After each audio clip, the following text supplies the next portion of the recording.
Hey everybody, welcome back into the OSG Garage. Today we're going to work on part 4 of the folding trailer build. Alright, so the last time we left you guys, we had the main frame of the trailer done, and we had the kind of the tongue with the outriggers all in there with the brackets and everything on it.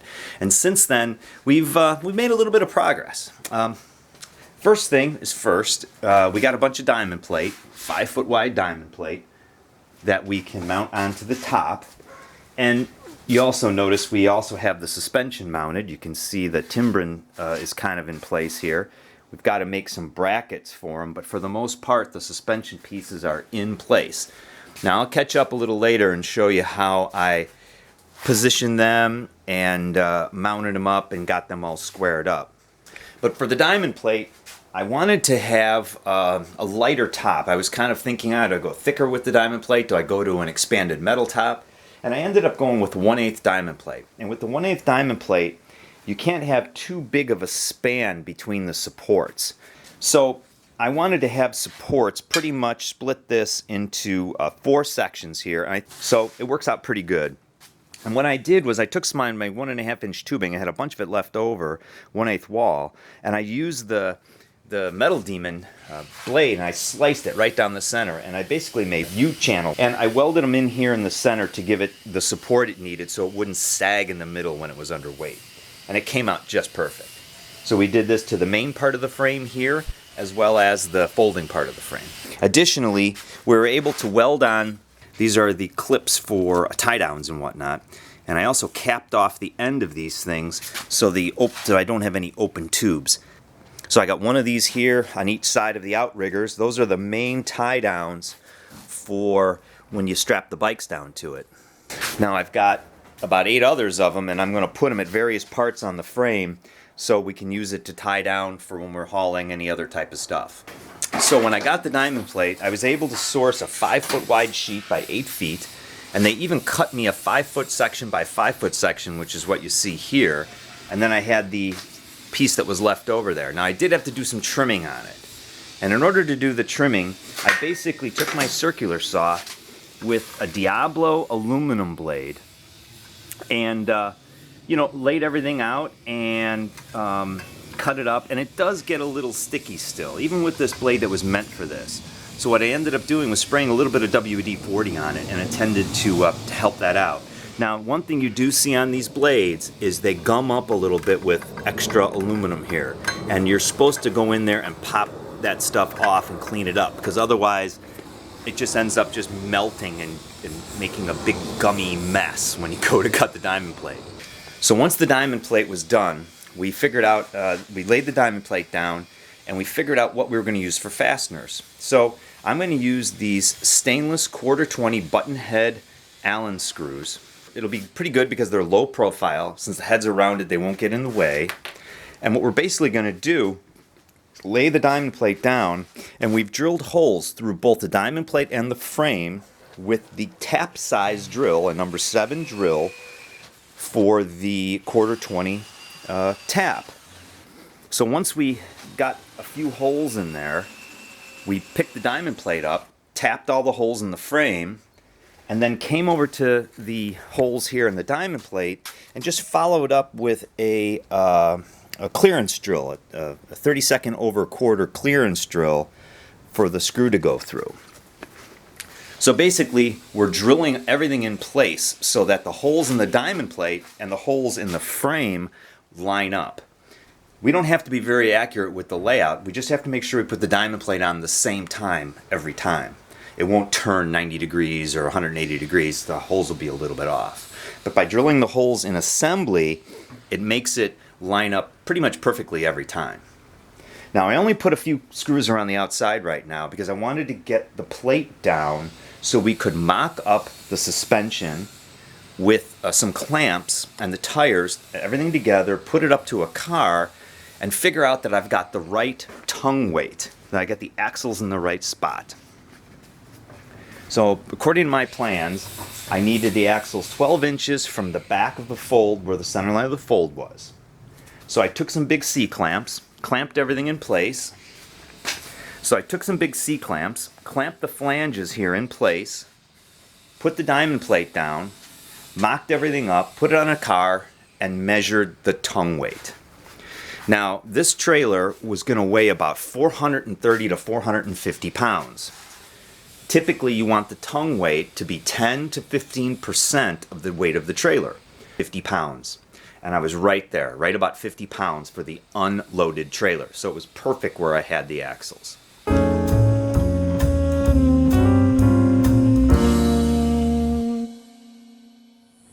So the great thing about using these Pingle wheel chocks is they have hardware that lets you take them on and off pretty easily.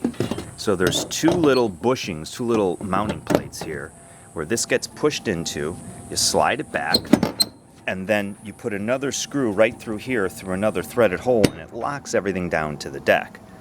Now, this is on the old wooden trailer that I have here, but I've got to get a way to get these mounting locations and this mounting location onto the other trailer.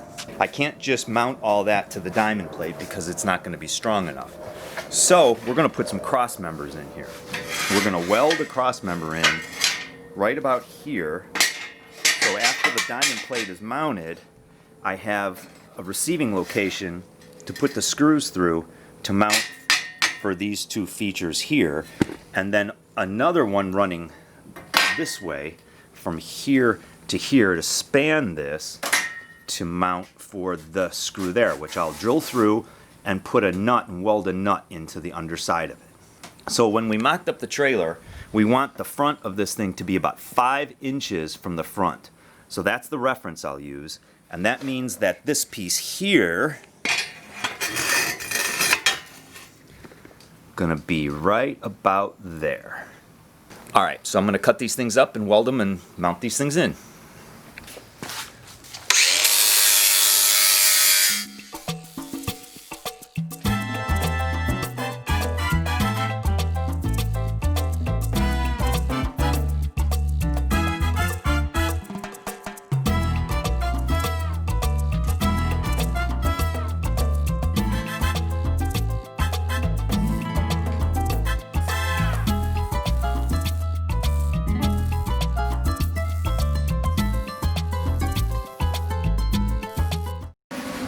All right, so that's the center, that's the anchor point. We'll mount those on there. By the time we get that, that'll be the spacing that we need in the back. Now I want to figure out the distance here. Now, on most 3-up motorcycle plans that you look at online, the distance between the center line varies, but it looks to be about 35 to 40 inches between the center line of these things. So if it's 40, I'm going to go a little bit more. I'm going to make the spacing between the two, I think 42 inches seems good. 41, 42 inches. So that means off of the center line of the trailer, we want that cross member right about in the middle of this, whatever that is. So 6 inches from there. 6 inches and 15 is about 21. So we're just going to split the middle of this quad right here. So I'm going to cut and measure a piece to kind of go in here, and that way I can drill through to put the hole for here, oops, right through there. Oh, by the way, noise.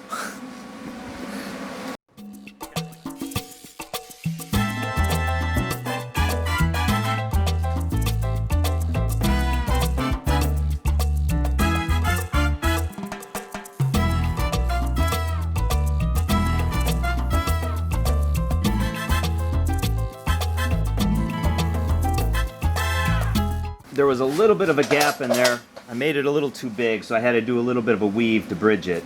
But this will be more than secure enough to mount the Pingle hardware that I need to have here. And that's be about where this thing ends up. Sweet. Very nice. Alright, so now with this side done, I just got to flip it over to the other side and get that side done over there. And I'll show you what I'm going to do for the middle area over there as well too. In the middle we're going to do something a little differently because that's going to be pulled forward about 8 inches from wherever these guys are. And that way you'll be able to stagger the bars a little bit if you can use it for a third bike. Okay? So, I'm going to give you guys a little tip here. Everybody always says this, just tack everything together first and then finish weld it after you get a chance to take a real good look at it. Well, after I was putting the second one of these in, I started thinking about my spacing between the two bikes. And I ended up moving this one over a little bit. So I'm going to have to go over there, cut that one out, and move it too. I was just a little bit far to the outside when you figure the bars and how much it hangs over the outside of the trailer. So, dumbass me welded that thing in complete, where I should have just tacked both of them in, made sure I liked it, and then finished it. So here's a pro tip for all you guys. Just tack stuff together and then check it. Then weld it all together. The one good thing about having to cut open everything and redo it is you get to inspect your welds. And I'm gonna say that that's pretty good coverage right there.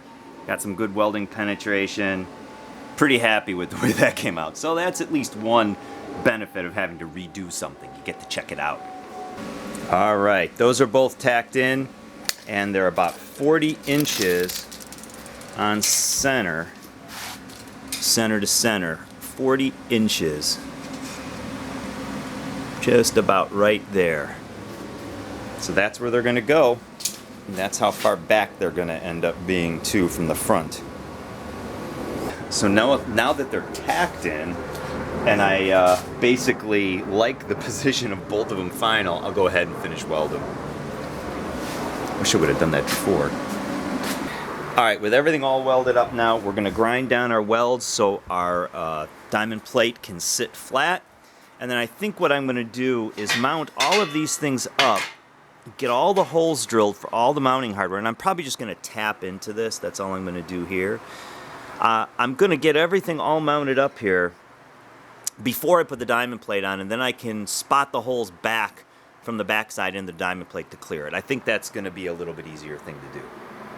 So the way I'm going to do this is, we're going to kind of eyeball this up, make sure everything's nice and square. I want these kind of in the center of the post so the screws have good bite.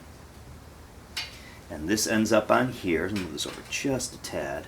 It doesn't have to be, I'm not lining up to any tracks or anything, so it doesn't have to be perfect. You just got to look pretty good. So that's what we'll do. So I'm going to start with a transfer punch here. And I'm going to transfer at least one of these two holes in here.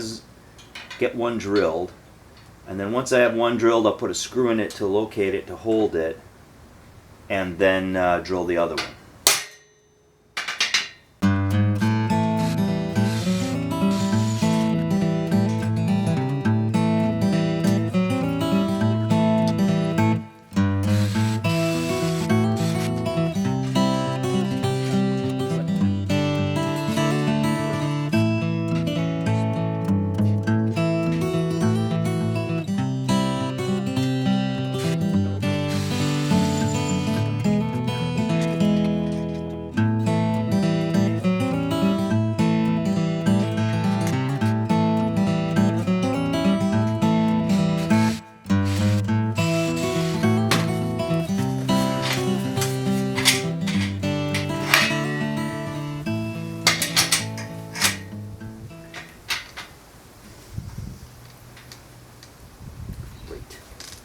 Now we're going to transfer for this hole here for this piece, for this guy. Now, this guy is a 1/4 20 thread, which means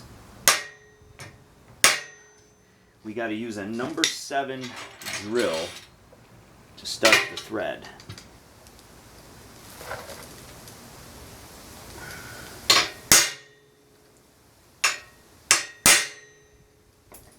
Alright, double check that. My number moved a little bit, so I know it's not perfect, but this is just fine. So, switch out to a number 7 drill, which is the tap size for a 1/4 20. Get that started first. Give it a little bit of juice.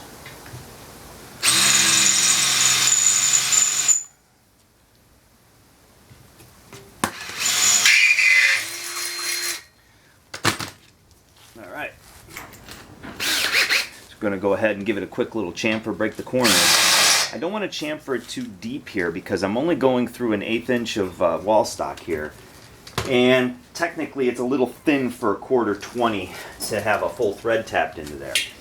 So as I'm tapping this, if this thing happens to strip out on me, I'd probably be better off putting a welding a nut under the underside of it so it has a little more threads to bite, because it only has like 1.5 threads or 2 threads in the steel. So this is Tap Magic, a tapping fluid, which really just helps to give it a lot of lubrication here when you're cutting the threads, and it extends the life of the tap as well too. That's that. Don't have to worry about using a bottoming tap here because it's through something. Mount this back up, see if our holes line up. Voila. Perfect. There you go. All mounted. So the spacing we want to shoot for is about 10 to 12 inches of stagger. So this one to the very front edge here is about 5.5 inches. That means we need to be about 5.5 to 5 inches here. So what I done did is made this little tongue piece right here that'll weld on. And we'll tack this up into here. We'll get it nice and flat, get welded up. And that's where we'll mount that bolt to there. And on the 2 sides here, I'll put some 45s in there to carry the bolts for the other attachment points.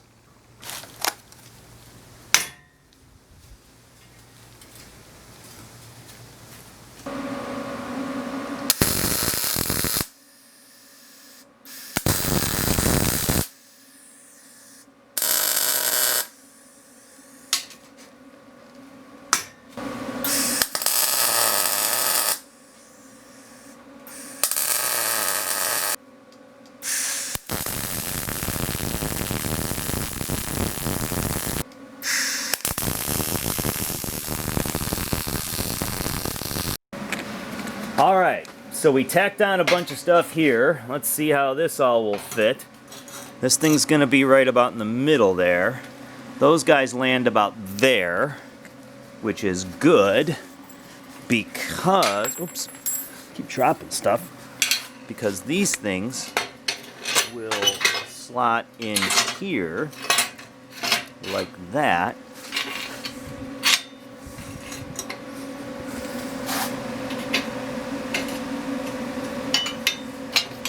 Come on, turn. Perfect. Just perfect.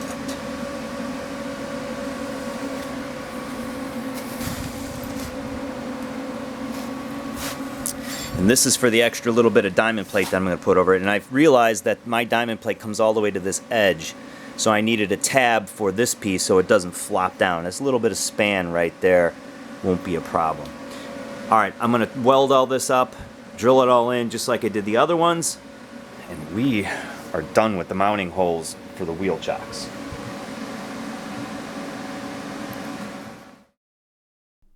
So now on to painting. So after doing a bunch of grinding and sanding, we wipe everything down with acetone, and we're using an etching primer for this because it's bare metal. It's really important to use an etching type primer. It'll do the best job to give it the protection that this thing really needs. Now at one point we did think about having this thing powder coated, but it was a little bit cost prohibitive for me. It was putting us outside of our budget. Be it $300 or $400, closer to $500 to have this frame powder coated, and it was just too much for us at the time. So we settled on some Rust-Oleum high performance enamel, and it really, Linda just did a great job. The thing is really looks good.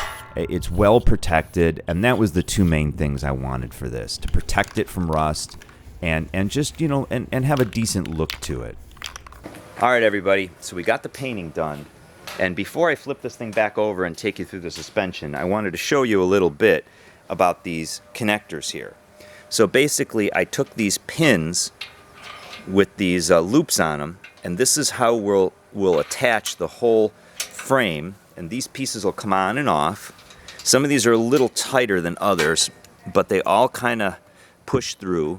We did have to run a drill through them again, a couple pieces again, just to get them nice and loosened up.